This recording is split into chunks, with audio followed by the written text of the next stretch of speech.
for me to introduce Dr. Fleisig today. He's the research director at the American Sports Medicine Institute in Birmingham, Alabama. And to me, more important, he went to school here. He took my physics class a long time.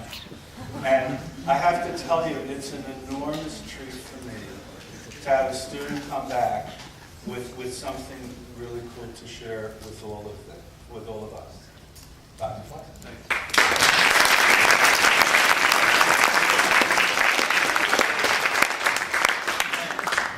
Thanks, Dr. Weiss. I actually, when you're saying that, I was just remembering I was one of you once upon a time in 1902 or whenever I was a student. And I remember we had some guest lectures, some alumni people, and some things were of interest and some things weren't, but hopefully you'll find this interesting. Peter, should I have this projected up here? Oh, here, you just got loose, I got it.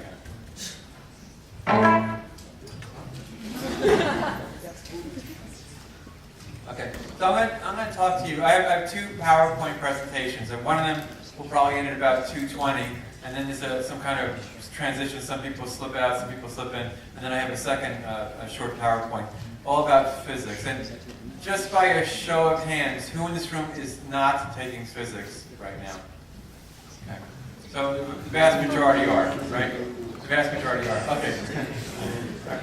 Well, one of the words I want to talk about a certain type of physics, which is really biomechanics. And biomechanics is bio plus mechanics, and bio is biological systems.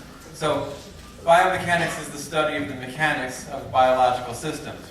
And the purpose of sports biomechanics is to optimize the mechanics of athletes and to maximize performance and also minimize the risk of injury. So let me tell you how I'm the biomechanics expert from Alabama, what that's about.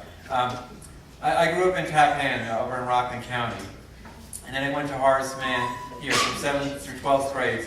And I loved Horace Mann. I love two things. I love sports, and I love math and science. And here's some pictures of some of the sports teams back in the day. I scanned these pictures. Oh, you see that? And if you look real carefully, you can see I'm not in any of those pictures, okay?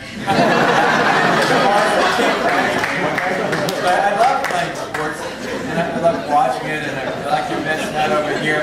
But here's really where I was on the varsity team. Here I am in my physics class. Dr. Weiss has stepped out, and we're goofing off a little. And here's some of the three influential teachers to me. This is a young Dr. Weiss, known as Mr. Weiss back then, demonstrating gyroscopes.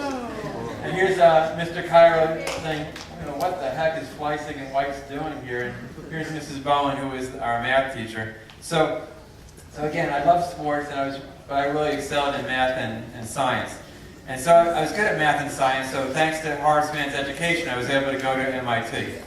And at MIT, I found my way, and I majored in mechanical engineering from my Horace Mann. And I'll tell you the truth, MIT is good, and I went there, and I had such a head start over some of these other kids. They came from public school here and there throughout America, and when you guys go off to college, wherever, you're going to have such a head start over everybody. But watch out because they catch up quickly. So take your head start as a running start and do well in college. So in college, I liked the math and the physics, and so I found mechanical engineering, and that's what I majored in. And then as a senior in mechanical engineering at MIT, you have to do a senior project. And my senior project, someone was building like a car engine, and someone was building this, I don't know, fusion things or whatever. And then somebody was analyzing a golf swing, and I thought, that's mechanical engineering I want to do. And so I went in there and I did a senior project in mechanical engineering in biomechanics. And all of a sudden, I found out that sports and physics could go together. And so I asked my professor at MIT,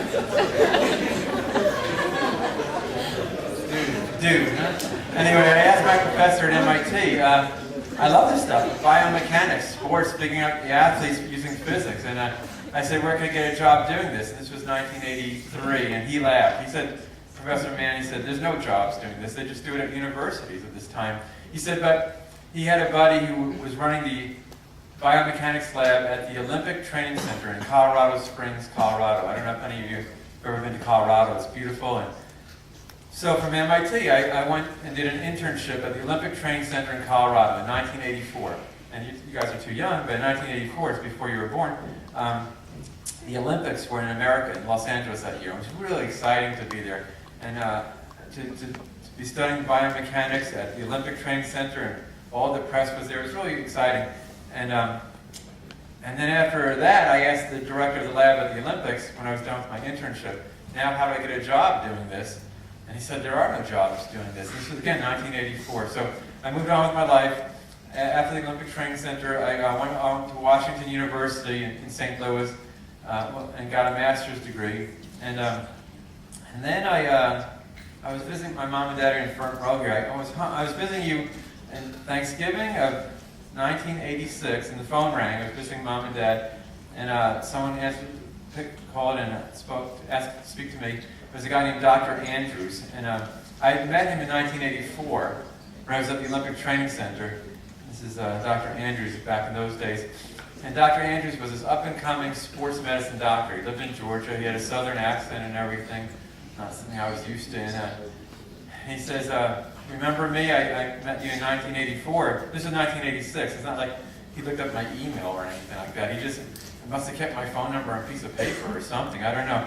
He said, now we're ready to start a sports medicine thing in Alabama. He's from the South himself. You want to do it? And I said, yeah. Opportunity was knocking, so I essentially finished my semester and left Washington University in St. Louis in the middle of my master's degree and just walked out. Opportunity knocks. I figured that would deal with itself. And I went with Dr. Andrews, and we started American Sports Medicine Institute in 1987 in Birmingham, Alabama. And that's me using modern 1987 computers, and Dr. Andrews, and over the course of time, I then finished my master's and got my Ph.D. at the local university in biomedical engineering, UAB. Like Dr. Weitz did, he went back and got his doctorate degree as well. And American Sports Medicine Institute, let me hit a button here. It's a non-profit research center. It's a great thing. I love it. Our mission is to improve the understanding, prevention, and treatment of sports-related injuries through research and education. And here we were starting in 1987, and here we are today, and sitting in the same places, and looking a little older, but we've made a lot of great progress in 25 years. So I'm happy to be here today to kind of tell you about how the physics you're learning in class is being applied, helping nationally on the sports medicine side. We do different types of research. Some is physics-based, some isn't. One is epidemiology. That's not the study of skin or anything like that. It's the study of epidemics. And we study the epidemics in sports, and we study biomechanics, which is what I'm going to focus on. And we have two biomechanics labs. We have a motion analysis lab and a cadaver testing lab. So I'm going to have one or two gross pictures here. It's not like any of these R-rated cadaver movies with zombies or anything, but we are a little cadaver testing. And then we do clinical outcome research where we kind of track to see what kind of surgeries or treatments are really working. But I'm going to focus today and show you what we're doing with the biomechanics and how the physics you're learning in classes is being used to help athletes across the country and world. This is a picture of our biomechanics lab in Birmingham. We have enough room. We focus a lot on baseball pitching, and we have enough room for the full 60 feet 6 inches to pitch. Land is cheaper in Birmingham than in New York City, I'll tell you that. And we have a nice lab with all this equipment. And besides the motion capture system, we have a high-speed video system. So this camera here makes video like this, and you can see how slow motion this is. And we don't use this equipment to make any physics measurements. We use it kind of to show them what we found. In other words, if we find that this girl rotates her shoulder too much from the computer measurements, we can show her on the video.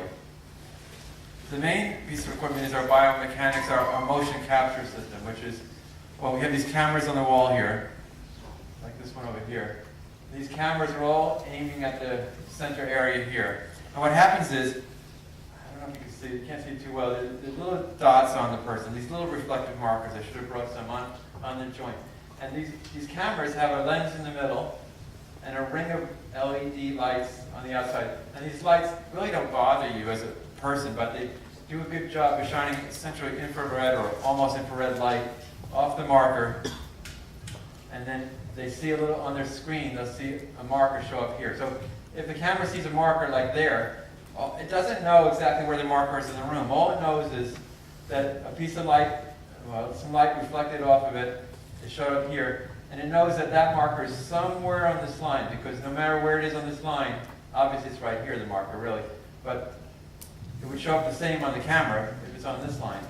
But that's if you only had one camera. If you have two cameras, it shows up somewhere on this line, on that camera, and then if you have multiple cameras seeing it, then you could figure out where that marker is in three-dimensional space, because each camera knew on its two-dimensional view, it must be on some line. Those lines intersect somewhere.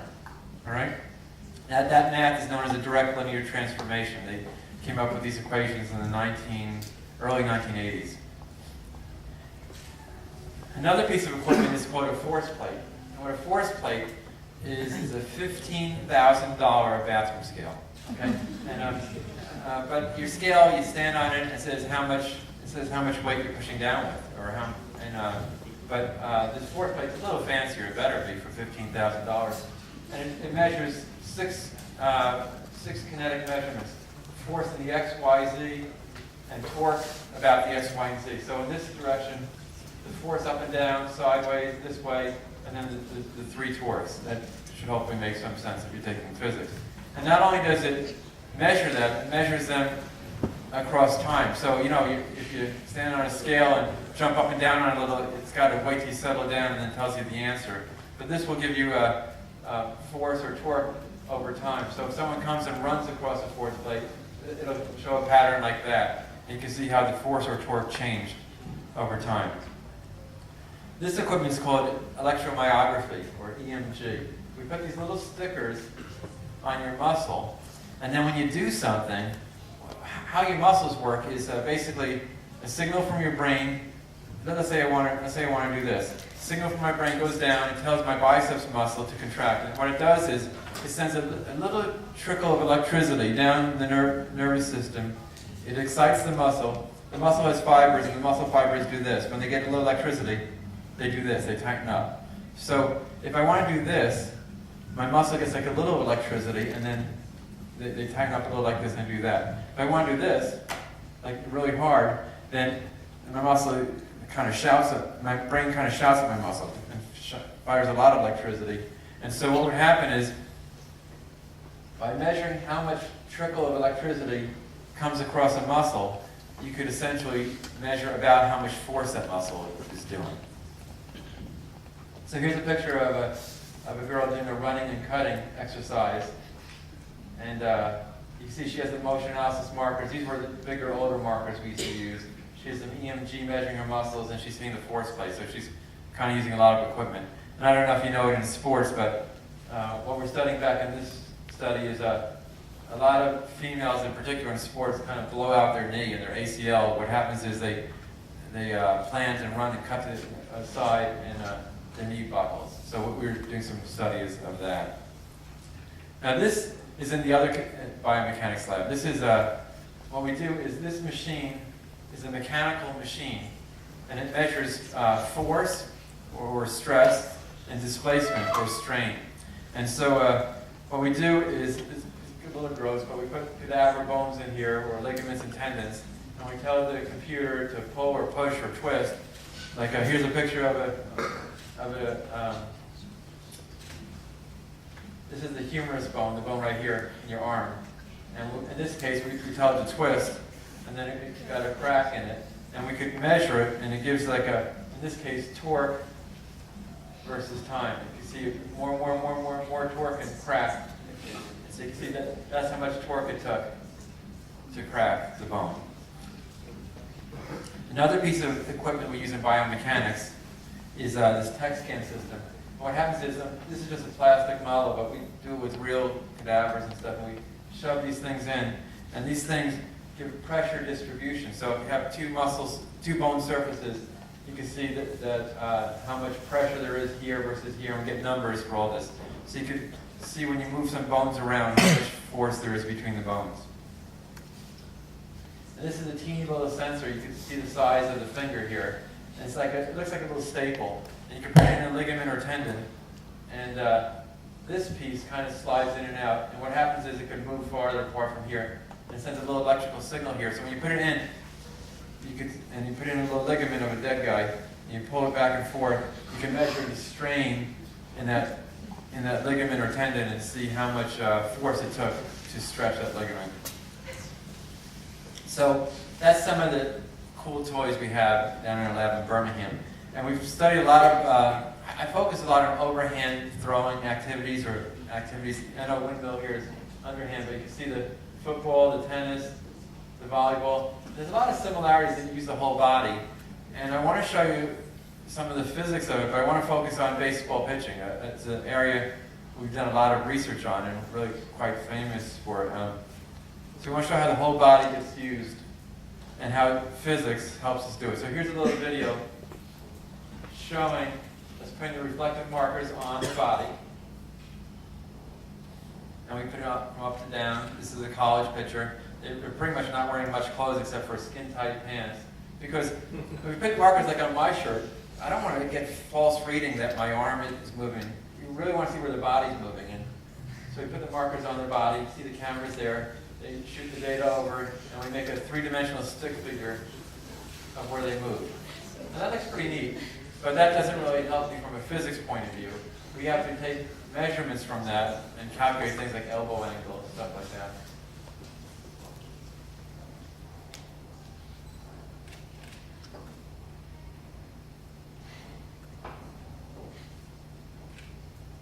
And here's the high-speed video of a pitcher coming at us. It's interesting. You see different parts of the body moving and the muscles and everything. And when you see it in real speed, it looks like there's like one or two motions, but you can see it's really a chain of events. So again, using the direct linear transformation, we could get the X and Y and Z of each part of the body at every time. And then using geometry, which you guys have taken, we could figure out the angles and positions. What is the knee angle, etc., things like that. And then if we take the derivatives, the derivative of the angle is the angular velocity. The derivative of the position is the linear velocity, things like that. Right? Dr. White, they should be getting that. Right? And so, so here are some of the angles. Thanks. I feel like some of those politicians recently who've been drinking all the water. There's a guy going like this. And, so we calculate all these different angles, such as knee flexion, etc. These are the kinematics. So kinematics, again, is essentially the motions. Now kinetics, here this one has sound. This is Charles Barkley on Saturday Night Live explaining the basic equation of kinetics. Let's see if you can explain it here. All right, that noise means it's the end of the round. You each have 0 points, but Sam advances because he seems to have a slightly better sense of what quotes are. Come on here. All right. Okay, it's time for the speed round. Complete as many quotes as possible as fast as you can, and here we go. Houston, we have a Arby's. No. I see blank people. 2 people. You're Rebecca. No. Life is like a box of dead people. May the force be equal to mass times acceleration. How do you know that? I'm not a dummy. I just haven't seen a lot of movies. All right, Charles Barkley, a little physics. So as Charles pointed out, force equals mass times acceleration. And Charles didn't take the advanced class, but rotationally, that's torque equals moment of inertia times angular acceleration, right? And so, you know, if I want to know how much force there is on that baseball pitcher's shoulder, I'm not going to stick some of those force sensors I showed you that we do in the cadavers. I want to get many of the Mets and Yankees to come in my lab if I'm like trying to stick this force sensor in your shoulder. But we are recording their motion. So what we do, is, oops, sorry. We have the mass of the body parts is well known in the scientific literature that if a person weighs such and such a number of pounds or kilograms, their arm typically weighs 5% of their body or 3% of their body, and the moment of inertia is such and such, because this has all been quantified previously in general. The acceleration of the different body parts, well, I just told you how we do that. I make the capture their motion, and the second derivative of all their body parts, all their motions, the second derivative of the position is the acceleration. So from those cameras, we could measure the acceleration of any part of their body. And if we could estimate how much the different masses of the different parts of the body are, then we could estimate the force on the shoulder. For instance, if it's so many meters per second squared acceleration of my arm, and it's so many kilograms, you multiply that out, and that'd be so many newtons. And likewise for the torque. So what we do is we do what's called a free body diagram, and we divide the body into different body parts, and we get markers on the different joints, and we say that the hand weighs so much percent of the body, and the forearm weighs so much percent of the body, and that mass times the measured acceleration will give us the estimated force on the joints. And it should hopefully make sense to you. So from all those equations, we measure kinematics, like I said, just the motions directly, and the kinetics, the forces and torques, especially at the elbow and shoulder joints. And so, using this, with Dr. Andrews, who hired me, like I said, 25, 26 years ago, we've been fortunate enough to test lots and lots of baseball pitchers, because it's really what I wanted to do, and my career didn't really go very far. I didn't make the Horace Mann varsity team. I'm a little bitter about that. And, and I moved to Alabama, and I thought, oh well, so much for working with the Mets and the Yankees and everything. But next thing I know, all the famous baseball players are coming to me and down to Birmingham. And so we've tested thousands of pitchers over the years. And of the thousands of pitchers we've tested, there have been the best ones. The best ones are the ones who threw at least 85 miles per hour in my lab and were healthy for at least 1 year during testing. And the reason to analyze the pitchers is twofold. Like I said on that first slide about sports biomechanics, one is to help them not get hurt, and the other one is to help them perform better. And these elite ones have been pretty good pitchers. Some high school and college pitchers, but not without naming names, a lot of them have been Cy Young Award winners. Some guys from the Yankees and other teams. So we have a pretty good database who've come to me, pretty much gotten naked and been tested. And so I'm going to tell you now, you're not all baseball coaches or experts or major leaguers, but I'm going to show you how some of these answers have trickled down to what we do. So the pitch, what we do is we divide it into different phases, and wind up, stride, arm, cocking, etc. But we just chop it up and divide into phases to kind of take a measurement of people. But the truth is, as I showed you in the video, they're moving the whole time. And the concept that I try to explain to the non-physics people is called a kinetic chain. That your leg starts moving, then your hips, then up to your arm, and then your hand moves. It's not just your arm. And the analogy I use is if a bunch of you were ice skating or roller skating, and the guy in charge of the rink wasn't looking, and he said, "Hey, let's whip Fred along into the wall or whatever." How would you all do it? You hold hands, and then you wouldn't all push at the same time. He would skate and push him as hard as he can. He would feel that energy, take it, and then push it to him. When he got the energy, likewise, and then this guy would go flying into the wall. Right? And that's how your body works. Your arm doesn't just start moving. The lower parts start moving and passing up the energy. In each part of your body, the muscles feel the energy, get the stretch, and pass it up. And that's the difference in my lab between the pitchers who are good and great. We quantify the kinetic chain. And here we see that, again, that an athlete, in this case a baseball pitcher, is a continuous series of motions. You can see their legs are moving, then their hips, and then their upper trunk. The arm goes back, the arm goes forward. And to quantify it, that's the pelvis velocity versus time. It goes boom, and it has some velocity. And each part of the body, this is the kinetic chain, each part of the body waits to the other one's kind of passing the energy, and then it goes above and beyond. and then finally you throw the ball. So that's what a kinetic chain is. You pass up the energy up the chain. So for the baseball pitchers, from those elite people, we quantified what the elite range is. And for each variable, such as stride length, we figured out what the average value was, the mean value, and we figured out what the standard deviation was among the elite. So clearly, within one standard deviation of any series of numbers, most people, about 2/3 of the people, would be within that. So for instance, at the time the leg is up for a baseball pitcher, the center of mass, the pelvis, should be about 20 centimeters, about 10 inches or so, or 8 inches forward, give or take a standard deviation of 5 centimeters. The stride length should be about 80% of their height, give or take 5% of their height. So I'm just going to walk you through. Just raise your hand. Anyone here on any of the baseball teams, junior varsity or varsity? Okay. Do you pitch or anything, or? Whatever. All right. Okay, fine. She is? Okay. All right. The knee flexion is about 40 degrees.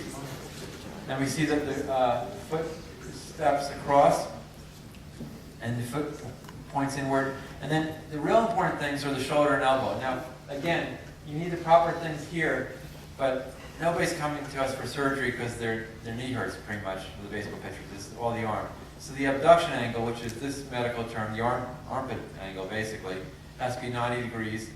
And the arm has to be rotated up 50 degrees, give or take 20 at this time. So it's not here, it's about here. And I got interviewed, Matt over here is with a newspaper. I don't know if you've interviewed me about Steven Strasberg or other people, but people interview me all the time about different pitchers and stuff. And like Steven Strasberg, his arm is late. At foot contact, his arm is more like I'm demonstrating here. So that's a common flaw that could be correlated to who gets hurt.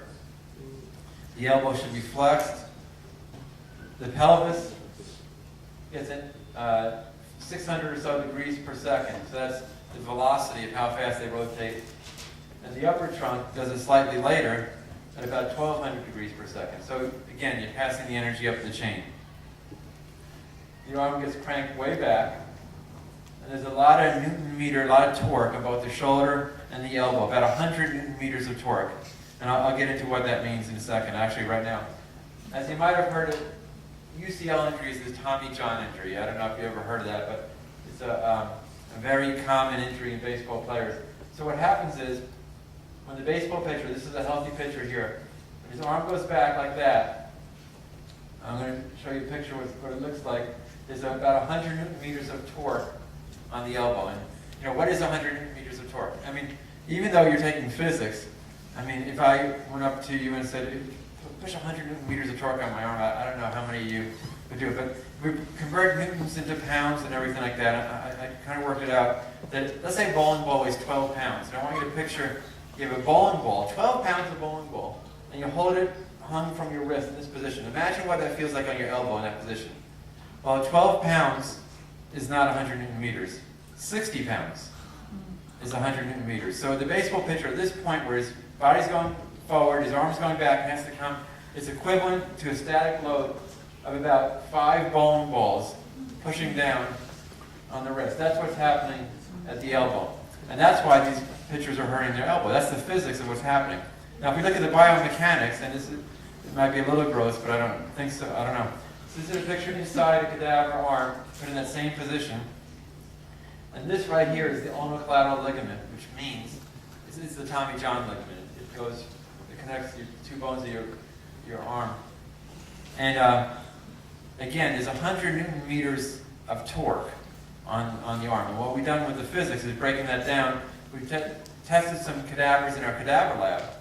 And we put the arm in that position, and we figured out that this little ligament does more than half, does 55% of the resistance to the arm going back. So it resists the valgus and does varus. But basically, that ligament would provide about 55% of this torque, and 55% of 100 is 55 Newton meters.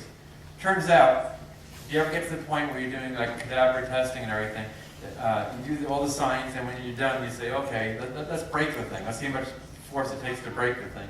So we did that, and it takes about 32 Newton meters to break the ligament. So we're like, well, that didn't go too well, because we just calculated with all our physics that baseball pitchers have about 55 Newton meters of torque on this ligament. But when we busted this ligament in our lab, it broke at 32 Newton meters. Does anyone have any guess why it took less torque to break the ligament in our cadaver thing than I'm telling you the baseball pitchers will really do? Well, in the baseball example, it's only a short period of time. Yes, that's one of the reasons is when we did the baseball pitcher, it goes back and forth, and when we did the loading on the cadaver was more of a slow thing, and then it was hard to withstand it. We have some more. The ligament was dehydrated and was less flexible. Okay, so I'll get into the ligament. There are different ways to store the ligaments, and we store it in a better way. And there are some ways to try to keep the material property. So we were pretty good. But that gets into the property of the ligament. These ligaments and cadaver specimens were, maybe 70-year-old dead ladies or something like that. And I'm saying, how much torque could that lady's ligament take compared to a 25-year-old, stud athlete? So maybe it is the material property of the people we're testing. Maybe they could not withstand the forces the baseball pitchers take. So those are some of the answers. Some of the other answers are, there are other things happening here. These estimations don't include that muscles might be pulling and really might help and therefore reduce the load. But the point is, the cadaver testing compared, working together with the motion testing, we could kind of get an understanding for how these injuries happen. Now, when the arm is cocked back like that and comes forward, I tell my coaches and everyone that it's about 7,500 degrees per second is the maximum speed of the shoulder internal rotation. And again, they're like, wow, Dr. Fleisig, that's a big number. I have no idea what the heck you're saying. And so what is 7,500 degrees per second? And again, that's how fast the shoulder rotated in. 7,500 degrees per second. Well, I've studied all sorts of things, volleyball and kicking and everything. This is the fastest motion of any joint in any sport, from our labs or other labs. And if you're in high school physics and geometry, 7,500 degrees per second as the maximum speed. Well, they're 360 degrees per second. There's 360 degrees in a circle. And if you maintain that speed for just 1 second, the arm would make 20 full revolutions in 1 second. So that's pretty fast. So they don't maintain that speed for a full second. It just reaches that speed and then it starts to slow down. There's a lot of force, after you throw the ball, again, that's worried about the injury. All the kinetic chain to get your arm moving fast, we need a kinetic chain to slow down your arm. And there's a lot of force you need to pull your arm in.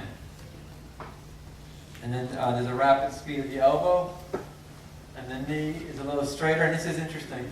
The knee is more flexed or bent when the foot lands than a ball release. And what's happening is, essentially you have to straighten up your leg a little so that your leg stops and pass the energy up the chain. So again, they're not coming in for leg injuries, but proper leg mechanics will pass the energy up so the arm will have some friends in the lower body and won't get hurt. There's the trunk tilt forward and sideways, the shoulder abduction angle, and the follow-through. So, in conclusion from this, what we've done is we've used the science and math in sports biomechanics. The math is all this physics and science and physics, but it's also anatomy. So when people who do biomechanics are doing it, come from a physics background or engineering background, but also come from an anatomy background. And the reason you do it, if you get into this field, whether it's working with Olympic athletes or weekend athletes, you want to help minimize injury and also maximize performance. And honestly, down in Alabama, like our college football team is really good. They win the national championship every year. But we're all tied in. The biomechanics is not really good for studying like NFL or college football players, their knees and how they get injured, because it's from a traumatic one-time event. And the best advice for not having a knee injury in football is watch out for the other guys. Don't let them hit you because it's a one-time thing. But the baseball pitcher or the golfer who hurts her back or something like that, that's from repetition and poor mechanics again and again. And that's exactly where biomechanics comes into. And again, we do this. I'm showing you these pro-level people, but we have kids who come in, and the best thing is to work with high school, horace band level, and lower level, and try to get good mechanics from the beginning. Thank you. So that's the first presentation. Thank you.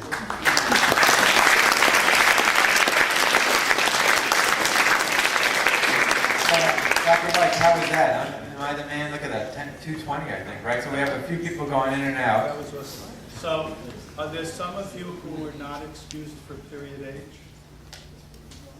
No. I mean, everybody in physics, so they're here. We got them. So if anybody needs to, now's the time. There may be a few people who Okay. later, but otherwise, Okay, I'm just going to roll it. Yeah, well, actually, let me just roll into the second presentation. It was shorter, and it's a different type of physics, and then we'll ask questions and answers, okay? okay. Okay, everybody's pretty well settled. Onward. All right. So, again, I'm still the baseball guy in the science here, and I'm on the USA Baseball Committee, meaning I help establish the rules for what bats are allowed, what metal bats are allowed to be used in baseball, high school, etc. Right? And so, in the history of baseball, again, if you're a baseball fan, you'll like this, but if you just from a physics point of view, it's interesting physics as well. If you ever watched Major League Baseball, back when Dr. White and I were kids, we watched Ty Cobb in 1910, right? And anyway, yeah. They've always used wood bats up to today. They use wood bats in Major League Baseball, but something happened about this time with Hank Aaron over there in 1973 is that aluminum bats were introduced for cost savings. So little leaguers up until that point were using wood bats as well. And what happened was in 1971, Little League, the company called the organization Little League, allowed aluminum bats, again, to save money. Worth was the company that made them. And then by 1974, this trickled up to college level, and they were also allowing metal bats. And by 1975, there were more metal bats being sold than wood bats. So it happened quickly, all right? And I remember this well. I was a kid in Tappan, and this is me. That's my brother Wayne. Here we are in Tappan, 1973. This is the time, and I remember this. We could go to the store and we could either buy metal bats or wood bats, and the shelves were full with for the Little League, half of each. And over the next few years, it quickly became the metal bats. And what was happening is, again, the metal bats were supposed to work just like the wood bats, with the same types of physics and mechanics, but not break. But it turns out metal bats have advantage, and one advantage is a larger sweet spot. And what a sweet spot means is on the vibration of the metal. If you watch this video here, look at that bat versus this bat. This bat's going to wobble more. Okay, you see that? This bat didn't. It might happen again. That bat hit the sweet spot. This one didn't hit the sweet spot. And the bat, you lose some energy because it wobbles. And that's one advantage of metal bats. They have a longer sweet spot. Another advantage is they could be just as strong, but lighter, because the metal bats could be hollow. And if the bat is just as strong and lighter, you can swing it faster and get greater bat speed. And so, from a physics point of view, a third advantage of metal bats, or calling non-wood bats, is higher coefficient of restitution. What coefficient of restitution means in physics is what is the velocity coming out divided by velocity going in. So, again, I have all this fancy equipment, and I have my younger staff here, and I told them, I want you to take our baseball machine and fire a baseball at this metal plate here at 100 miles per hour, okay? And then set up our high-speed video camera and record it. And they thought this was just cool that the boss said they could play with the equipment. So here's the experiment here. Nope. Okay, so he docked and shot the baseball off that metal plate, and this is what it looks like. Look at this baseball hitting this metal plate. It's a Major League Baseball, fired 100 miles per hour. And you'll see that it loses some energy because it'll deform. Looks like a flat pancake, and then it goes back to being a round shape. So that getting squished and getting unsquished, it basically lost energy. And so the velocity going out divided by velocity going in is reduced. And another thing that the metal bats can do is the metal bats don't have to operate as a rigid body like this metal plate is. So what happens is, it's called a trampoline effect. The bat can deform instead of the ball. And you see how it kind of catches it and throws it back out versus this situation. And so that's another advantage of metal bats. And no one saw this coming from the physics point of view when these bats came out. And frankly, they didn't do that at the beginning. They were a rigid piece of metal, but they started making them thinner and kind of making the bats better and better. So what happened was, with non-wood bats, the bats were lighter, and so you think batting average would go up, and the bats going faster would make more home runs as well. And so sure enough, in the NCAA, this says 1970, 72, 74, you can see when aluminum bats got introduced, batting averages in NCAA college baseball went up. And likewise, home runs per team per game went up from half a home run per team to 0.7 home run per team per game. So basically, they were getting more hits and more power, rapidly rising as the bats got introduced and the manufacturers figured out the physics of it. So again, this presentation I had to present to the people who are making the rules, what are we going to do about these bats? So it turns out there's been a lot of epidemiology research by a friend of mine, Fred Mueller, in North Carolina. From 1987 to 1996, they followed Little League Baseball, how many kids got whacked in the head and got injured being a pitcher or an infielder from a line drive. And also, in high school and college, they did a study as well. And for the Little League, 87 to 96, they look at all the insurance claims. When people got hurt, the parents gave a claim against Little League and said, you had to pay $1 million because my kid got hurt, or $1,000 because he had to go to the doctor or whatever. And they had claims. And it turns out that there were about 1.7 million kids who play Little League per year. And if you do that for 10 years, that's 17 million kids. And out of 17 million seasons played, there were 13 kids died in Little League, out of 17 million. I'm sure a lot more died in the car accident to the field or something like that. This is nothing, right? And only 3 of those 13 got hit by pitch. But only 1 of 17 million got hit by the batted ball. Nothing, right? There were 27,000 injuries.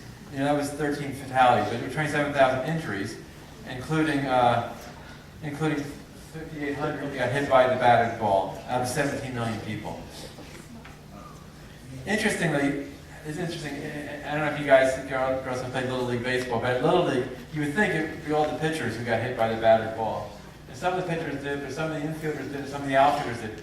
I don't know if you remember playing Little League Baseball or watching it. And when that ball hits the outfield, good luck to the kid in right field, he might get hit. So it wasn't necessarily that the ball was coming off so fast from the bat. It was basically these Little League kids don't know how to feel it, And they hurt their face and the teeth and everything. Fortunately, there was only 1 death. Now, at high school and college level, Horace Mann and other places, at least, the talent level was better than me. I wasn't on it. And so they studied high school and college, and this is really interesting. Matt, it's different days, and you're a reporter now, you use the internet and all that stuff, but what these guys did was, in 1981 to 2002, this was ancient history. Most of this is before the internet. So they couldn't just look up, or the web, who got injured? Oh, the kid in North Carolina got injured. They had to read the local newspapers throughout the country and keep an eye for 20 years. They had a team of people to see if there was a serious injury from a baseball player being hit by a pitch. So that's a lot of work. And during 21 years of high school and college baseball, there were 41 catastrophic injuries, meaning brain damage or death. And 14 were pitcher being hit by a batted ball. All right? So really, it's bad for those 14, but it's really not that many people. So So, if someone does get hit by a batted ball, there's a big uproar about it, and rightfully so, because it's very sad. But statistically, it's much safer than basically the car ride to the stadium. However, we want to make things as safe as possible. So some ways are the physics by reducing the physics of the baseball, making it a little squishier and making a reduced impact baseball. Chest protectors people talked about, which really didn't help, okay? For fielders. They talk about chest protectors for pitchers and fielders and third basemen, and it really didn't make any sense. And now, I don't know if you know this, but some of the coaches have to wear helmets because in minor leagues and everything, because line drives come and hit the coaches, and they're not really paying attention or whatever. And in youth baseball, they talk about having a face guard and a helmet on the pitchers, and it's really overkill. I know it's bad for the one or two kids who got hurt, but statistically it doesn't make sense. The thing that does help is the Fleisig magic hat. I don't know if you watched the Little League World Series 2 years ago. This kid got hit. Look what happened. It didn't go on and hit the top of his hat. He was wearing a Fleisig magic hat, so the ball magically hit the brim. This is a real video from the Little League World Series. Watching it. It hit his brim. He picks up the ball. He's like, "Wow, that was weird." And he throws the guy out because the brim of his hat. So if you want, you can pay me $24.95 in the lobby after this lecture, and I'll sell you a hat. Sure. Okay. But seriously, the only thing that really works from a safety point of view is maybe the squishier baseball helps at the lower level. And the technique of the pitcher to be in good shape is important. But from a physics point of view, the thing that I've been charged with from a national point of view is to make the bats safe, so the balls don't come off too fast off the bat. So here's a little physics here. All right, a batted ball speed equals something Q times pitch speed plus 1 plus Q times the bat speed. So in other words, for most bats, it turns out the Q number is about 2. So it's this equation. How fast the ball comes off the bat is 0.2 times the speed of the pitch plus 1.2 times the speed of the bat. So you can see how fast the bat's moving is much more important than how fast the pitch was coming in. So it makes sense because in this situation, the bat speed is 0. Someone's bunting. And if you think about with full pitch speed and no bat speed, how far does the ball go off a bunt? Not very far. This is the situation with no pitch speed. The guy's just doing fungo, hitting himself, but full bat speed. So who's going to hit the ball farther? I mean, obviously, this guy should hit the ball farther than that. So how fast the bat is going is much more important than how fast the pitch came in.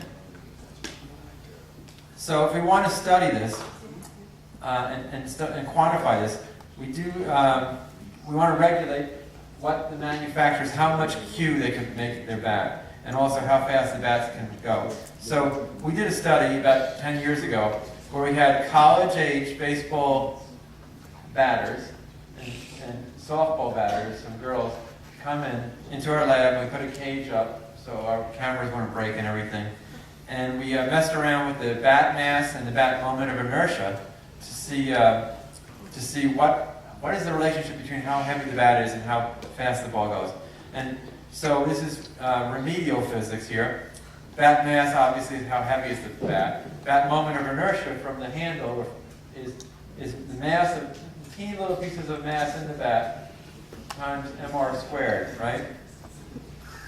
So a little physics equation there, right? So basically, for instance, moment of inertia of this bat would be how much each teeny little element of the mass is multiplied by r squared. So that would have a certain mass and a certain moment of inertia. And here's the guy with the same bat holding backwards. The bat has the same mass, but which one would feel lighter to swing? This one. Because it's the same mass, but the mass has less r, closer to the hand, less moment of inertia. So basically, we did an experiment where we messed around with the bats. So we added weights either into the barrel end or the handle end, and we could change the mass or the moment of inertia. And we did an experiment where we threw baseballs to the batters, and they hit the ball, and we tracked how fast their bats were moving and how fast the ball was moving. And we were able to see the weight of the bat, or mass of the bat, against the velocity of the ball being hit Nothing, and no correlation actually. But when we did moment of inertia of the bat versus the velocity coming out, the more moment of inertia the bat had, the slower the bat speed was. Okay? The slower the linear speed of the bat was related to more moment of inertia. And this was critical because up until then, bats were regulated just by how much ounces or how much weight they had. So based on our research, NCAA had to make some new rules, I'll show you in a second, where moment of inertia had to be regulated. But what about, that's how you control bat speed, by controlling moment of inertia, which most people forget after physics, and you guys have to remember that, moment of inertia. This experiment, at the University of Washington, this is how they measure the Q. If you say there's no bat speed, here's a bat just kind of hanging by itself and it's in a pin here. And they're going to fire a baseball, so there'll be a pitch speed, and they'll see how much speed the ball has coming off. So batted ball speed, in other words, the speed coming out compared to the speed coming in will be that Q because there's no bat speed. So here's the video. Let's see if this works here. Yeah. You're going to fire the baseball out of here. It's going to go past these little sensors here. You're going to measure what the speed is coming in. It's going to hit the bat, come out.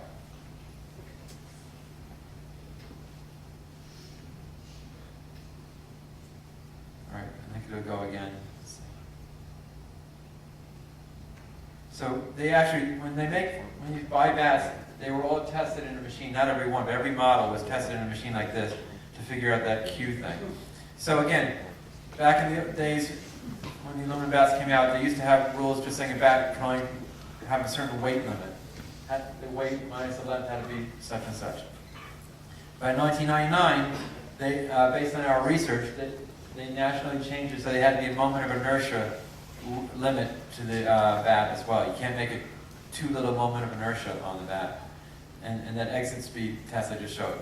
Then recently, in 2009, see these bats, now I don't know if you've seen the metal bats, but the material properties of them, they actually get better. So the bat can pass the test on day one, but if you start using the bat, they actually break in and get better. So the problem was the NCAA got caught off guard by that, and they ended up banning these bats because they didn't know how to regulate it.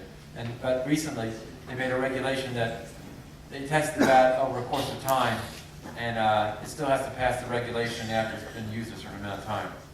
So what happened, So remember I showed you this slide at the beginning? The batting averages went up. What happened after they started making regulations? Check this out. Batting averages went up, but as soon as they started putting weight limits and the moment of inertia limits, they stopped going up. And then recently, they made a new regulation and they really tightened the limits. And the batting averages are coming back down to when I was a kid almost. And the home runs per game, likewise, are coming way down. Back in these days, in 2000, they were worried, the scores were really high, and they were worried kids were going to get hit by line drives and stuff. But really, not many kids were getting hit. But they've really made it come back down. Now, most states are at the high school level are following the NCAA regulations for these metal bats. But I don't know if you know this, but am I right? In New York City, metal bats are not used. Does anyone? Am I right? Does anyone know that for sure? Yeah, I think so. I think girls are allowed to use metal. Girls softball's allowed to use it? Yeah. Yeah. But I think, and tell me if I'm right, but I think someone got hit and got seriously hurt and some senator or someone banned it or something like that. And so basically most of the country allows metal bats, but you don't. New York City doesn't. Little League has some regulations itself, a little different, and they're waiting for us to come up with some new recommendations. But I showed how the batting averages are going back down and the home runs are going back down. But there really weren't that many injuries, even when the bats were hot. So do we really want baseball to go back to the levels it were? Because frankly, when I was a kid, there were a lot of games that were 3-2 or something like that. And this is there really aren't many injuries, even when the bats got more, better performance. And maybe fans don't want 2-0 games. This is a commercial from about 10 years ago. How long are they going to worship this guy? Hey! We get Cy Young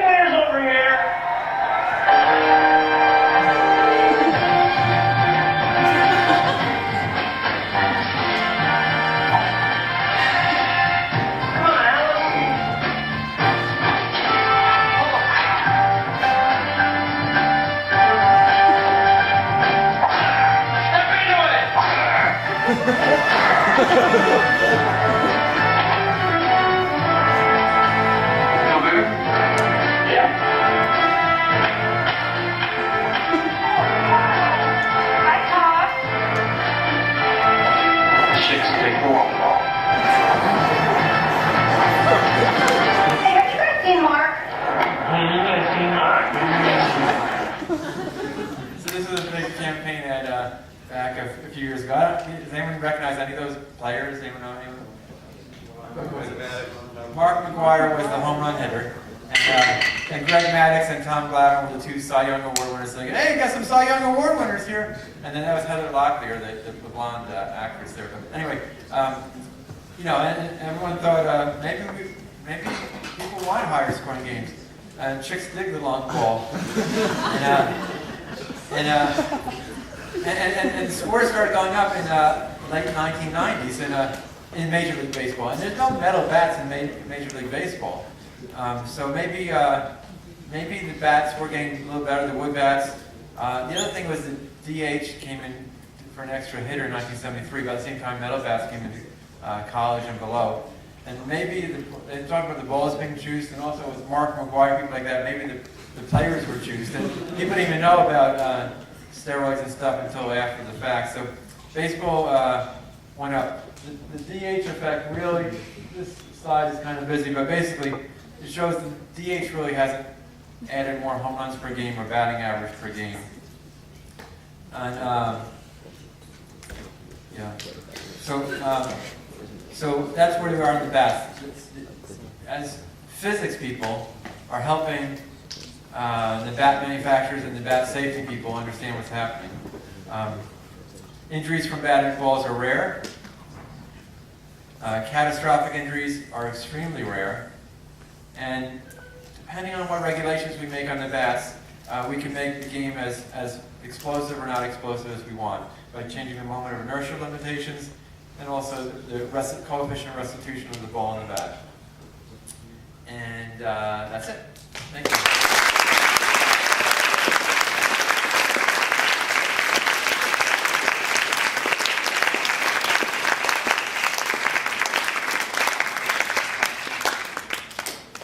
So we have time for questions for sure. Question, young lady. Yeah. Okay. As we learn more about injury prevention, do we change like the proper fundamentals of each sport? And okay, as we learn more, I'll repeat it. I think it worked. As we learn more about injury prevention, do we change the fundamentals of the sport? Yeah, or like proper technique. Yes. Depends what you mean by fundamentals. What's happening again in baseball, I couldn't go into all of this. It's not all about the mechanics, but there's a big push to change the mechanics. One thing, for instance, the last 3 days we've been testing the Baltimore Orioles down in spring training. And there's more of this biomechanics is really affecting everyone from Major League down to Little League, proper mechanics, including coaches knowing better mechanics. But there are other things happening. The exercise and conditioning is better. And the most important thing, which is really not a physics thing, which I didn't emphasize, but the most important thing is overuse. When I was a kid, when Dr. Weiss was a kid, we played, except for Dr. Weiss, we played baseball in the spring, and we played football in the fall, and basketball in the winter, things like that. And likewise, girls could be playing soccer in the season, basketball, etc. Nowadays, that's not really what happened. And also, we played, and then we played in the backyard or with our friends, and then when we were tired, we went home. Nowadays, the main thing about injury prevention in sports, mechanics is second. The number one thing is the overuse. What's happening is, if any of you play sports, or whether it's gymnastics or football, you kind of specialize earlier. And even if you're younger brothers and sisters, it's like, oh, yeah, my sister does skating or this or that. And what happens is that's not how our bodies are built. And we're getting more and more injuries from high school age and college age than ever before. And it has to do with kids specializing in playing one sport, whereas the way the body's working, you should really play different sports. And so injury prevention, the number one thing about it has been, it's good to play sports, but moderation is best. Don't overdo. More is not always better. Okay? I don't know if that kind of answered. Yeah. No, I was just wondering if you change the way that you're supposed to throw. Definitely. Yeah. And from the mechanics point of view, we definitely change it. We have injured pitchers who come in, and we have healthy pitchers who come in. We have more healthy pitchers who come in, for instance, and we tell them what to change. But biomechanics, if you go into your career in biomechanics, the biomechanics person doesn't go home with every athlete. So biomechanics, my client is not really the player. My client is the coach. So we're trying to get the answer to the coach, whether it's a pro coach or whether dad or mom at a high school level or a youth level, because we're trying to tell them what we find and try to find things that they can never see by their eye, and it does make a difference, and people are having less injuries. Okay, let's go to another question. Obviously, a big deal in sports right now is concussions, especially in contact sports like football or hockey. Yes. Similar to the research that you're doing with bats, is there similar research going on with maybe new technologies for helmets and other protective equipment? Yeah, there's definitely a lot going on with concussions, and we were going to have a thing tonight, 7 o'clock, and Bob and Lucy, I don't know how you do that. He was going to talk about the concussion. I can't. He was going to talk about the concussion stuff tonight. But what's happening is there's certainly a lot of regulations. First of all, from NFL football, I don't know if you know this, but they have a neurologist at every game, and a neurologist has to